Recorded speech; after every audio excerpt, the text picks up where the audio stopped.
Hello and welcome to yet another episode of The Real Deal with me, Josh, and as ever, as always, eternally, for now and until the sands of time wipe clear this slate of human error, mistake, and corporate greed and environmental disaster. It's my co-host, Charles Hobby. Charles, hello.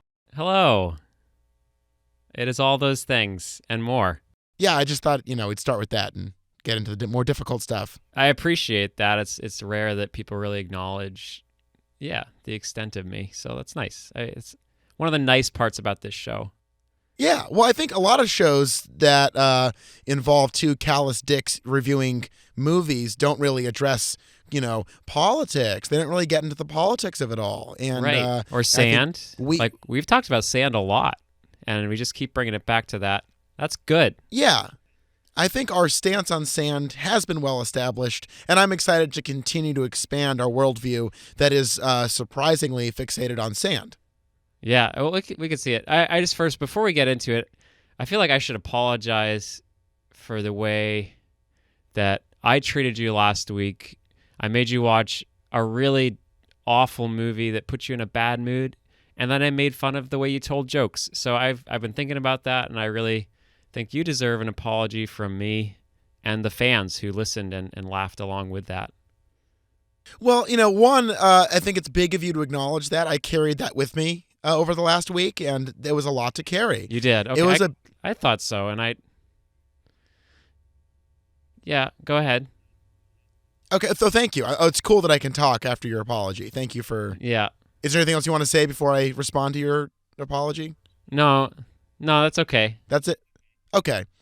I got a lot of letters from the fans, and a lot of them were confused. They said, there's a decorum on the show. There's a sense of, we sort of self-police ourselves, like in the game of Ultimate Frisbee, which is kind of the ultimate sport, where, we kind of call the shots on ourselves. And I think me and many of our listeners felt like you went overboard last week, and that was kind of a black mark on our record of otherwise pretty tight self-regulation, because our show is tight, compact, on point, focused, deftly edited and recorded, and this is kind of the real smirch on what we do here. Is that a word? I'm not going to lose sleep over it. I'll have the interns running around before we put out the episode, but I'm pretty confident. Okay. But yeah. So, I let you say we were going to do The Revenant. Uh-huh. And you said, no, that's too dark after all the shit we've been watching. So that's cool. And I let you do whatever you wanted. And, we did The Witch instead, which... Yeah. That's a light. It brings the light in. Well, just to get back to The Revenant for a minute, I'm really happy that we didn't review it because, hashtag Oscars so white, and they did give an Oscar to a white man in that movie. That's true. We can't support that. Can't support that. No. And I think we did a very brave thing by watching two movies instead that I think literally are also almost entirely made by white people. Yeah. We really, really dodged a bullet there. We did. Good work. And instead watched other white supremacist culture but and broken shit culture. I think we did succeed because none of the shit we watched this week was nominated for anything. Oh, that's very comforting. And I guess probably wasn't eligible because they were made too late, but still, I think we're doing good work here. And, I don't want to spoil too much about my thoughts on The Witch, but I think a certain Mr. Eggers is going to have a little golden man coming his way in the future. Yeah? You think so? Yeah. Like a statue or an actual little golden man? Oh, no, a small golden man. Was that? Oh, wow. Oh, no, that wasn't I wasn't referring to an Oscar. I think he's going to come into possession of a diminutive man who is made out of gold. I don't know if he's like animated gold, like he's actually a lump of gold, or he's a person who's painted gold. But, let's let the writers sort that out. But I think it's going to happen. He earned it. He truly did. And, of course, we're talking about no, not Dave Eggers. Hilarious author. Oh, my God, so funny. Do you read McSweeney's? I read titles to McSweeney's articles. And sometimes that's more than enough to really laugh and chuckle and get a sense of how funny it is what they're writing about, because it's usually an ironic name, right? Yeah, no, it's like The Onion, except if The Onion was more pretentious and full of shit. No, Yeah, it's like The Onion, but if they're like, what The Onion does? They're funny with their irony. So what if we got rid of that Yeah. and wrote articles where it's like Abraham Lincoln texts twerking gifs to Claude Renault, and that's so funny. Wait, I want to come up with one. Okay. It would be like what if Moby Dick were written by shit. Miley Cyrus. I just fucking spiked the recording too, but fuck, that sucked. No. You were halfway there. You got to land it with an irreverent celebrity reference that would be funny. Yeah. Like if my 8-year-old nephew Snapchatted Moby Dick. Oh, that's so good. Jesus. Yeah,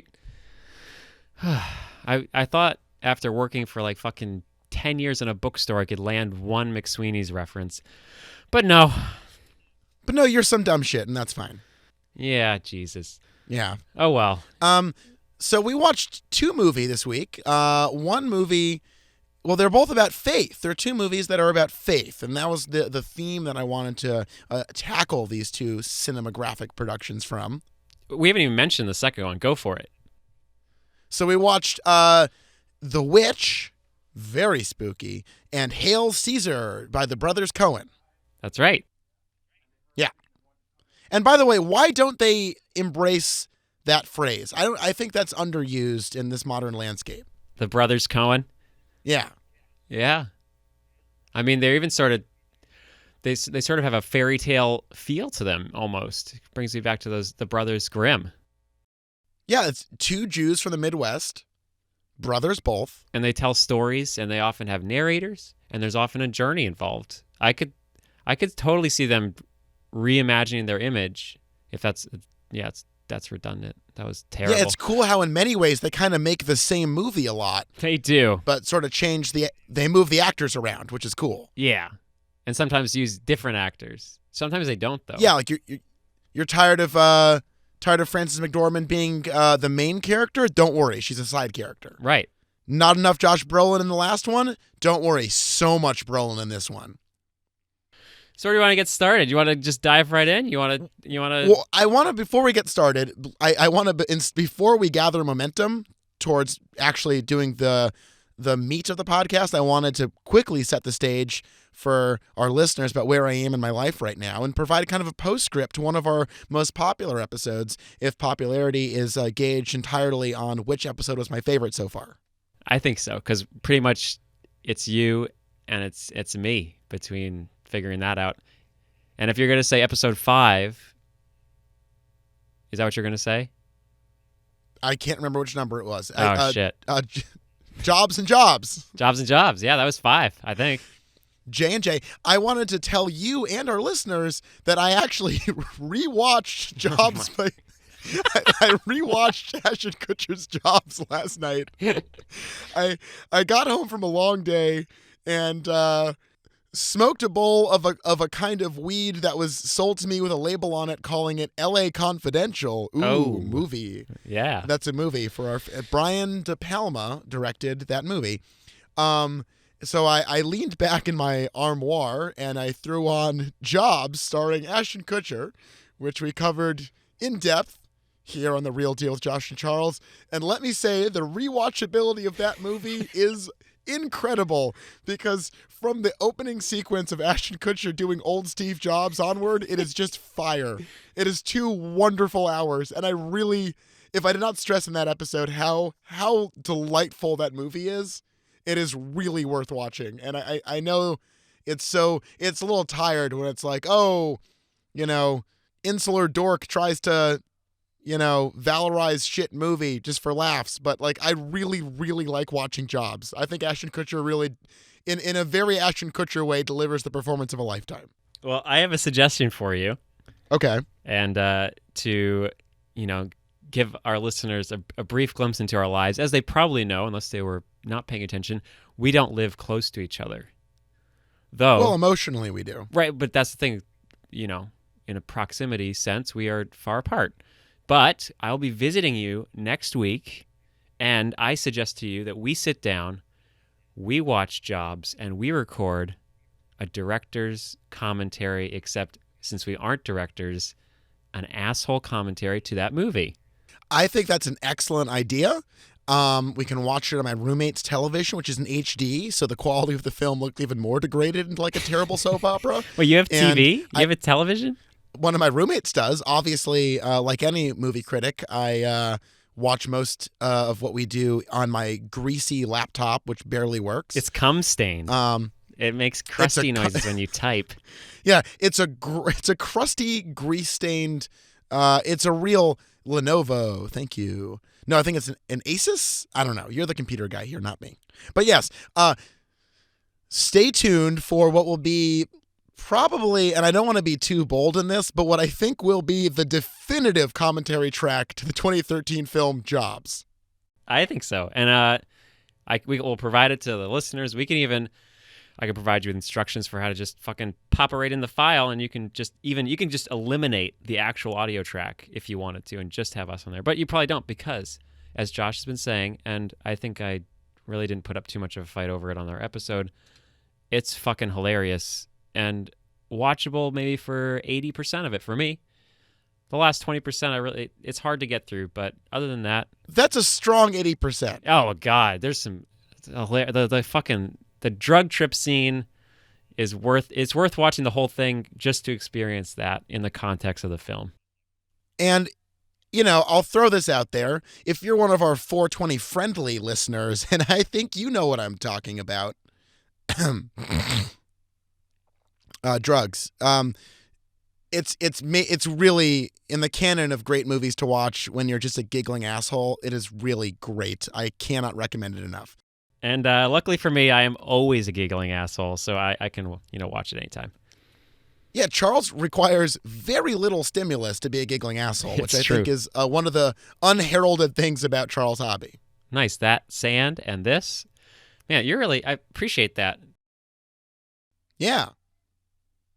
So you have that to look forward to, valiant listeners, all of which leads us to this very podcast episode where we're going to dig in our yellowed fangs to Joel and Ethan Coen's flick, Hail Caesar. Charles, I believe I proposed this film, so why don't you kick it off and give me your thoughts on this movie, Hail Caesar. Hail Caesar. Cool. Yes. All right. Well, just to give a brief plot summary, to those who refuse to acknowledge my statements and so that they're never... I feel like some people out there they just like being spoiled by this show. So, but I'll go for the plot. So the plot is a man, he works for the movie business, and you're probably going to help me out because there's a lot going on, just like every other Coen Brothers movie. There's a lot going on in this movie. Yeah. So you have a man, and he's a religious man, and he's trying to solve lots of mysteries at the studio park. So a person gets... Charles, you were doing a terrible job so far. That's okay. This is this is one of the worst synopsises I've ever heard. I've seen the movie, and I don't know what the shit it's about now. Oh, sorry. So that's played by Josh Brolin. Jeff, is it Jeff or Josh? Wow, it's Josh. Okay, I'm Josh. Let me clarify. Hold on. Let me clarify. You do the thing. I'm Josh. Terrible at explaining. I am things. Josh, but also in the movie, the actor is Josh Brolin. Okay. Anyway, so our listeners aren't confused. There's two Joshes. Two Joshes in this. Me, not an actor, and Josh Brolin, very much an actor. Okay. Continue. Okay, Charles. so he plays a studio. Not an exec. He plays like a guy who helps, and there's a guy who gets kidnapped. A guy gets kidnapped. He's trying to find him. A lady's pregnant. He's trying to help that, and other things involving money and other people. So he's the guy. That out of the way. I really like this movie a lot. I'm not sure where Josh stands on it yet, but I think, as we were talking about earlier, the Coen brothers refuse to make movies that aren't very similar to their other movies. And, sometimes that's a bad thing. I think the Coen brothers do an amazing job of creating movies that are very funny. And you could even say this is a comedy. I don't think I'd go that far, but it's very funny, But at the heart of it, it's actually a very sad look at hopeless people, completely, suffocated by the passage of time.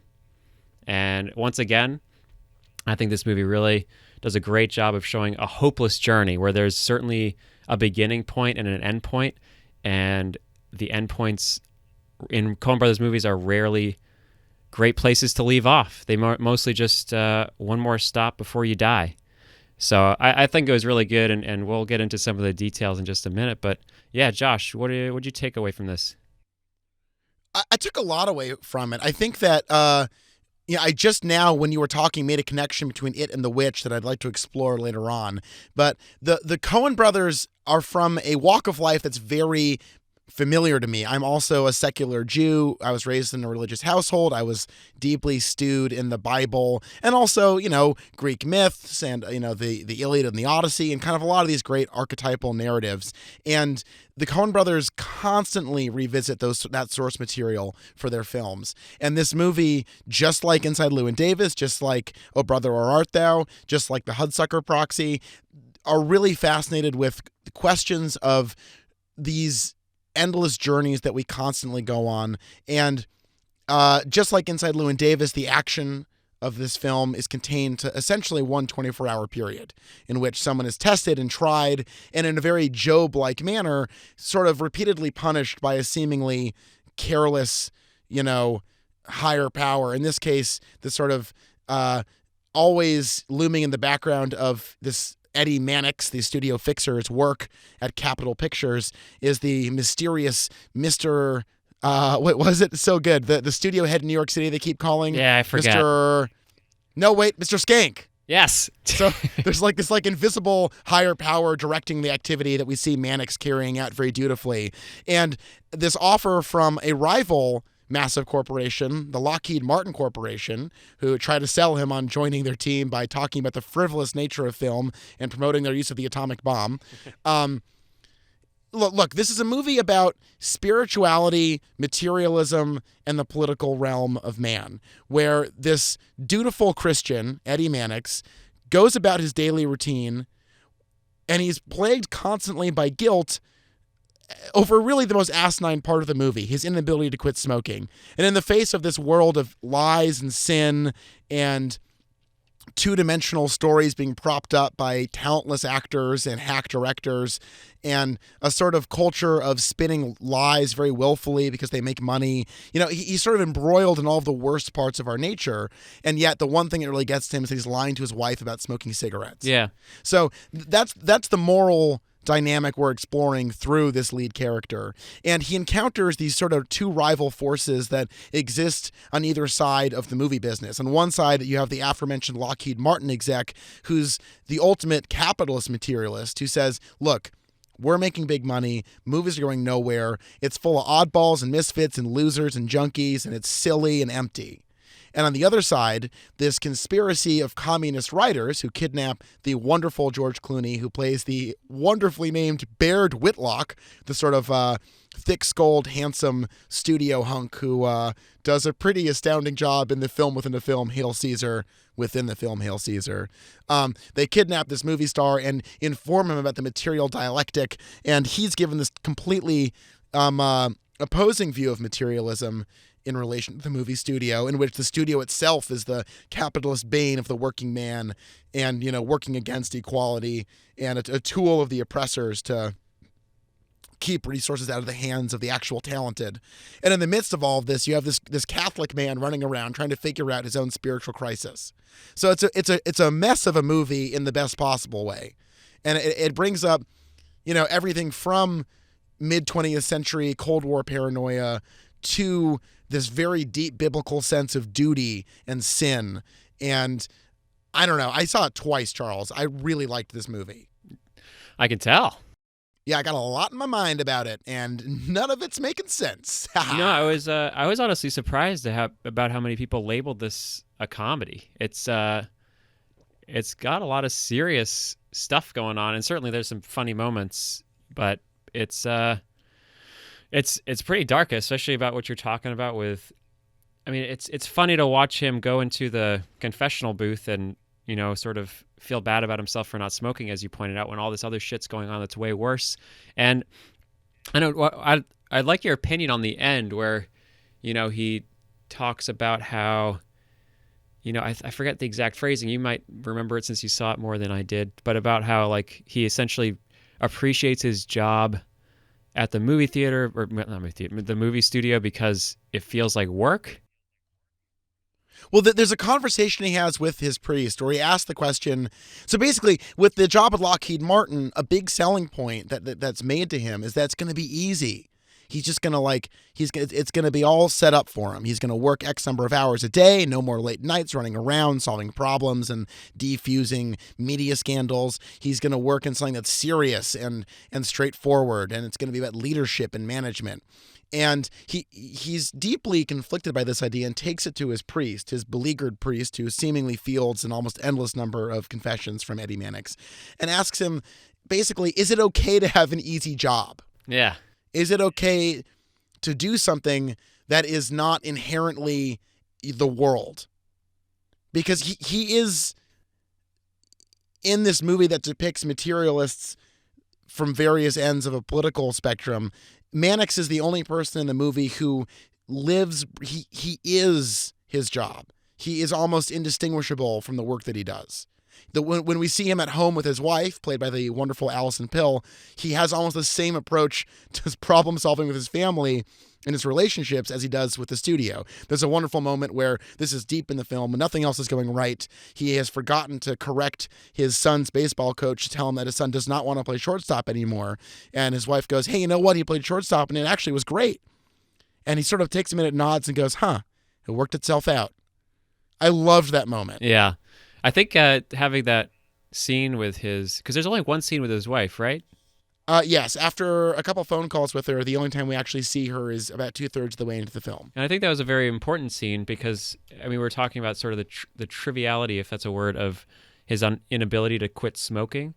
But I think it also points to that side of his life, which we only see once in the whole movie, and just it's less about the smoking and more about his lying to his wife and doing something that is potentially hard for their marriage. And, you see his job, and taking an easy job would allow him to spend more time with his wife and his kid, yet he, in the end, chooses to take this hard job, which completely removes himself from his family life.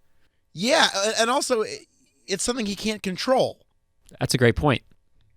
His job is to control, and the fact that there's this sin within him where he cannot control himself must irk him to no possible limit, and I think that's very well expressed. Yeah, I think actually the loss of control is a pretty big theme of a lot of their movies. One that I love, Fargo, is one of my favorite movies, and I think it's it's like for a movie to really explore.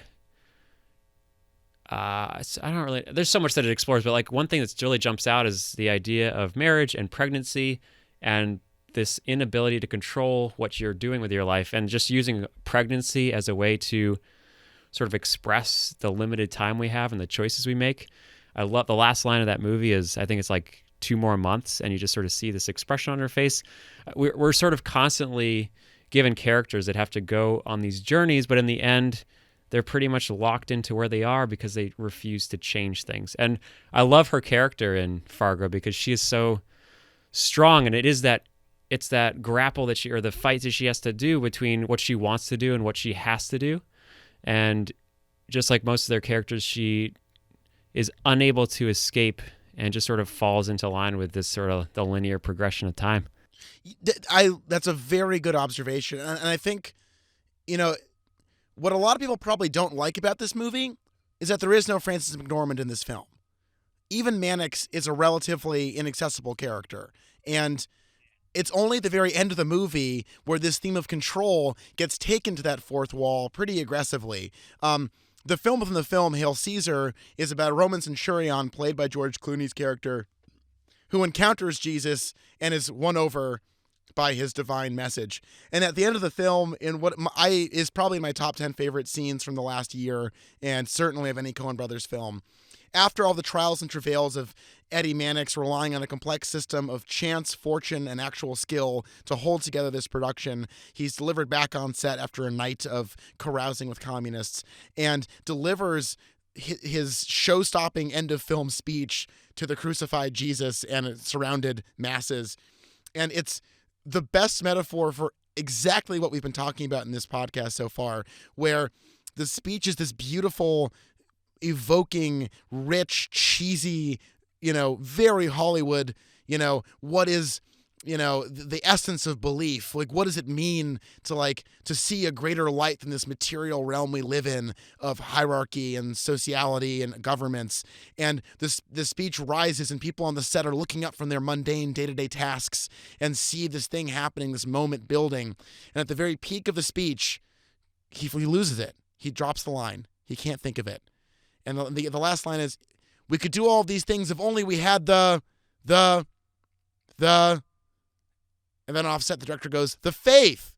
And then everyone breaks. It's like, oh, the faith. Right. Damn it. Fuck. And it's an amazing moment that's given a real cherry on the top at the very end of the film, where that idea is continued when basically they finish the movie in the most obnoxious fucking way imaginable, where they're talking about God and faith and storytelling and reality, and the camera swings up into the sky, into the bright of the daily sun, and the sun flares out into camera and recedes into blackness, and it says, written, produced, and directed by Joel and Ethan Coen. So the whole cum shot of the movie is them aggressively planting the fact that whatever a movie is, whatever these fantasies and these narratives and these stories we tell ourselves are, there are people who make them, and those are the people who have the power to control us, and to for a very select amount of time, we put ourselves into the hands of these sort of godlike figures who are writer, director, producer types like them. And a speech like Clooney, it's great because they play it for laughs, like it's a goofy, big, hammy speech. But it works. It's a really good, it's an excellent piece of storytelling. Yeah. And we are swept up by it. And then they pop the fucking balloon. They deliberately deflate it. And then they finish the movie by pointing out that for all the reasons that we love this shit, there are people who make it, and those are the gods of this world. And it's not strictly material. Like it is not whatever.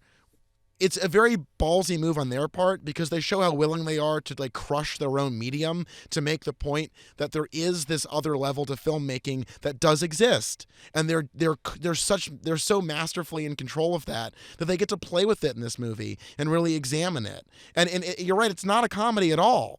This is way more in line with Day for Night than it is with fucking Burn After Reading. You know what I mean? Yeah. This is about the power of the filmmaker, the power of storytelling, and the reality that you can mock and belittle the process as much as you want, but my God, when they can do it, no one else does it like that. And so it's kind of a stirring defense of the spirituality of filmmaking in the face of materialism. And it's also funny and dark and weird and self-effacing. It's a real accomplishment. Yeah, it really is. I liked all that. Good work, man. You should write a book. Nah, that seems like a lot of work. Yeah, it is actually. The communists.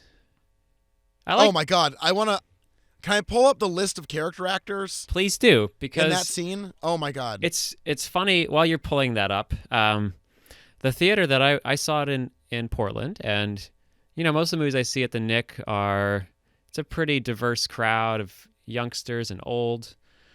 Since I'm in Maine, not too many races, but every once in a while there's races and creeds, unlike my own. Here it was mostly 50-year-old plus, and it was an interesting crowd going to see this movie. It reminded me a lot of where we used to go to Amherst Cinema, where just a bunch of old timers. But it pulled in that crew, and I can see why.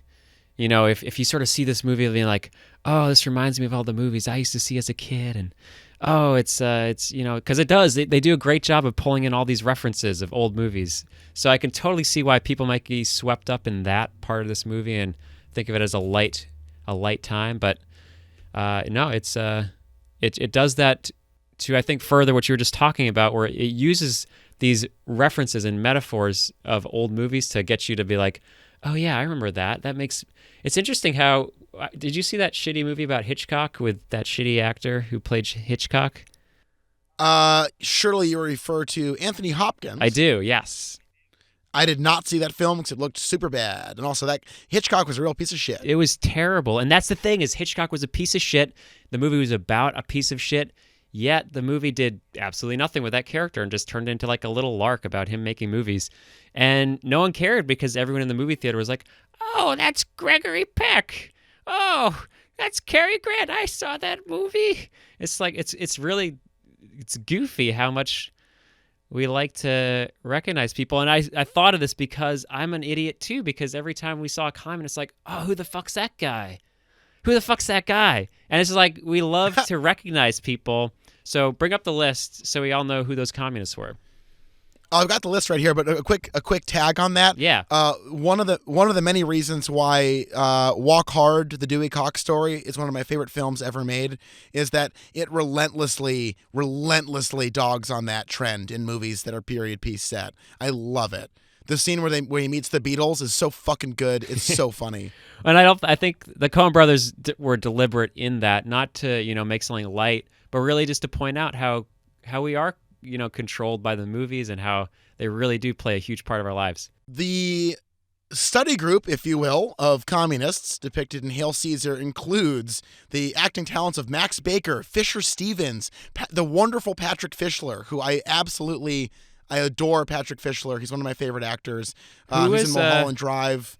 Mulholland Drive guy. Who is the guy with the eyebrows? That's Patrick Fischler from Mulholland Drive. Okay, I love that guy. Tom Musgrave, David Krumholtz, who's wonderful in it, Greg Baldwin, Patrick Carroll, Alex Karpovsky, and what's his name, Sam Malmud from A Serious Man. It's a great group of people. Oh my god! And one of my favorite roles in the whole movie, Robert Picardo from motherfucking Voyager as the rabbi. So sick. Oh yeah, he was good. That was a great scene, too. While we're diverting into a discussion of casting for this film, I noticed that the film contains a low-key Highlander reunion. Only you would notice that. Did you notice that the film features not just the great Christopher Lambert as the German director, but Clancy Brown, who plays the antagonist of Highlander, is also in the film playing Gracchus, who is the friend of George Clooney in the film within a film, Hail Caesar. I did not. I just noticed that Newman was in it looking terrible. Oh, Newman kills it in it. Why does he look so terrible? I think, that was probably a choice, my old friend. I think so. They did a great job of making him look fucking gross. He looked sick. He looked actually sick. Yeah. And it's not great. He's a real greasy looking guy in this flick. Ugh, yeah, like your Lenovo. Yeah, like my shit-stained, cum-crusted laptop that if you shake, mouse bones fall out of. It's such a shitty fucking laptop, Charles. Fuck. I have one. I have a Lenovo. Fuck. They are not our first sponsor because shit, I hate that computer. Because they can shit all over my fuck dick, if you know what I'm talking about. I do. Would you describe this part of the podcast as going off the rails? No. This is on the rails. Okay, trivia question. Let's do a classic trivia question here on The Real Deal with Josh and Charles. Am I allowed to answer? Yes. The question, I should clarify, is directed at you. Okay. But I'll hum the theme from Jeopardy while you're thinking. And please don't Google this because that undermines all of the character of a question asking situation. I don't dare use the internet on my computer in case it stops the recording, so you don't have to worry about it. Yeah, plus with you, I bet you load up the internet and it's just pornography. Yes. Ask me the question. Okay. Where was legendary Highlander actor Clancy Brown born? I'll give you a hint. It's a city in the Midwest. Do.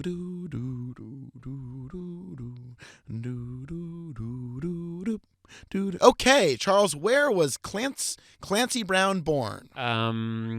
The Midwest, you said? This is Clancy Brown of Starship Troopers, SpongeBob SquarePants, the upcoming film Warcraft, which looks super bad, and the film we're discussing today, Hail Caesar. That's right, Clarence J. Brown III. Where was he born? Hint, it was in the Midwest. Charles, your answer, please. I don't really know where the Midwest is, so I'm going to guess. It's flyover country, baby. I'm going to guess Nebraska. No! You get two more guesses. No, 'Cause they that don't- was a terrible They one. don't want 2 more guesses. I'll Us I'll guess, 2. I'll guess Oklahoma. No! Shit. You're up Fuck Creek right now, my old friend. Or let's do Cincinnati. Oh, very close. Urbana, Ohio. Oh, that was good. That was And- off the rails. That was off the rails. That was good content. I think people who listen to the show are going to be able to walk away from this, not just knowing our opinions about films, but also an actual delineable, qualitative understanding of the world that Clancy Brown was born in Urbana, Ohio. I'm speechless.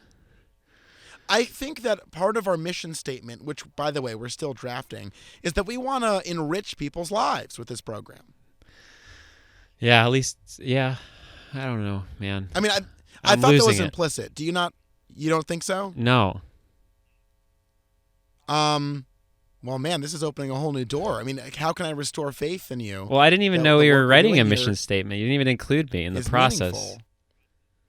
Okay, so let's just the real deal with Josh and Charles is here to elucidate, educate, funk it up a little bit, if you know what I mean. Yeah, it was a good start, though I didn't really know what Yeah. 1 or 2 of those words meant. So it's going to be hard for elucidate- me. No, I know what that one means. It's a $5 SAT word. Okay. I took the SATs. Oh, cool. What'd you get? I don't want to tell you. I bet you got a bad one then. 'Cause No. I'm going to assume it's bad. Do you want to do it? Did you take them? I did take the SATs, yes. Wait, how many scores did you get? Did you get 2 or 3 scores? I got 3 scores. Oh, see, they're not even, you can't even translate. Mine's like in a whole other unit of measure. So I'll say it. Okay, go ahead. All right, I got a 1400. Out of what? 1600. Ha ha ha ha ha. What'd you get? What'd you get, you bastard? Oh boy. Hey, who remembers that kind of stuff? I'm above that sort of Shut thing. up. You know, some people want to just compare everything, and I'm not really that. I'm not shallow like that. I thought you were gonna tell me yours. Yeah, I don't know. 22 something? Out That's of okay. 23? 24? I don't know. Hey, who remembers? I'm above that kind of thing. Yeah, I didn't even I mean, need yeah, it. was it really good? Was it really good? Yeah, it was really good. I got into a shitty school that I dropped out Yep. of, and then I got into another Good. shitty school that I dropped out of, Uh-huh. and then I got into a school that didn't even care about my SATs. Yeah. So it was a big waste of time. Luckily, I didn't study All- for them, and I just showed up and drew I made little pictures out of the things, and it just worked out. And that's an inspiring story. Yeah. Speaking of inspiring stories, oh boy, we watched another movie this week about faith that was way ickier. Is that fair to say? It was. You keep talking about this person, Faith. Yeah, my friend Faith did PA work on both films. Oh, that's really awesome. How long has yeah, she been doing that? applied, oh, God, she's been in the biz for years now. I mean, she went to Tisch, worked for Soderbergh for a little bit, bounced around in the Swanberg mumblecore scene, and then worked on both an ode to 50s era Hollywood grandeur and also a tiny budget 17th century set movie about witches in New England. That's exciting. If you let her know that I'm happy for her, and I'm Yeah, I'm not gonna waste your time with that kind of thing. okay. She's Well, I busy. can see why you picked these 2 movies then, because if they're both about faith, she deserves it. I think this is a good bit. We could keep going on this for a little bit. What do you think? Well, I brought it up because it was a good bit. No, I know. It delivered. Yeah, but I think now that you've mentioned that it's good, I think it's losing steam. Oh, right. So maybe by acknowledging it, I kind of like. Do you I kinda brought it realize out into the- how many train metaphors there are? We've already mentioned 2 in not 5 minutes. Off the rails, Off the rails. out of steam, running out of steam. lowest, I'm gonna. whatever it was. Here's a third. Chugging along. This is insane. Do trains even exist anymore? I don't think so. My favorite metaphor, honking the old train horn. All right, Right? let's go back to the let's fuck the train talk and let's go to The Witch. Okay, The Witch. I fucking loved this movie. Did you? Yeah. I will come in on a spoiler alert. Get your spoiler alerts up, everybody. Okay, go ahead. No, I would say that I liked it. I don't think I'd go so far as what you just said, but I liked it, and I would recommend it. I think that's a great. We talked when we were talking about Conoco last time. I think a good review. Don't give it a grade. Don't give it a thumb or whatever the fuck you got. Just say, would you recommend somebody else go see this movie? And that's a great response. That's a good way to review a movie. So I would recommend that you go see this movie. I'm going to back that. I think you're onto something there. I would very much encourage anyone to see The Witch. I think it is a rare thing in the media landscape of 2016 in America. It is subdued. It is deeply, deeply articulated. Like every moment of it contains some very valuable visual storytelling. The performances are absolutely engrossing, and this got under my skin. This is a movie that when it cut to the credits, there was absolute silence in the theater. Yeah. No one moved, no one said anything. There was like the resonance of the film became very literal very quickly. Yeah. And that night when I went back to my stylish Bushwick basement apartment, I had to listen to cheery music and leave the lights on while I went to bed because I was scared. Did you have any people in the audience make noises and screams and such? Well, one of my favorite things, and I want to actually ask you about this, but one of my favorite reactions to a film is when people are so uncomfortable they have to do something. Yeah. For example, the absolutely brilliant Under the Skin. Oh yeah. Which was released by the same production company, A24. Before you continue, I must say, I love that A24 exists because it's so rare to have a production company like choose movies because they want to make the movies. Money is so involved in production companies that like I don't give a shit what Sony or 21st Century Fox, whatever, but A24, whatever they produce, I will look at because they choose movies that have an awesome sensibility. They're not all great, but it's great. I love having curators. It's so rare in this day and age with like Netflix and all this shit. It's great to have curators again, sort of like Criterion and stuff like that. So anyway, continue. I like these guys. Yeah, they do. I'm on the same page with you. If you've enjoyed Ex Machina or, a whole slate of films, they really do an excellent job. Spring Breakers. Yeah, I think that was the first one I saw. Sure.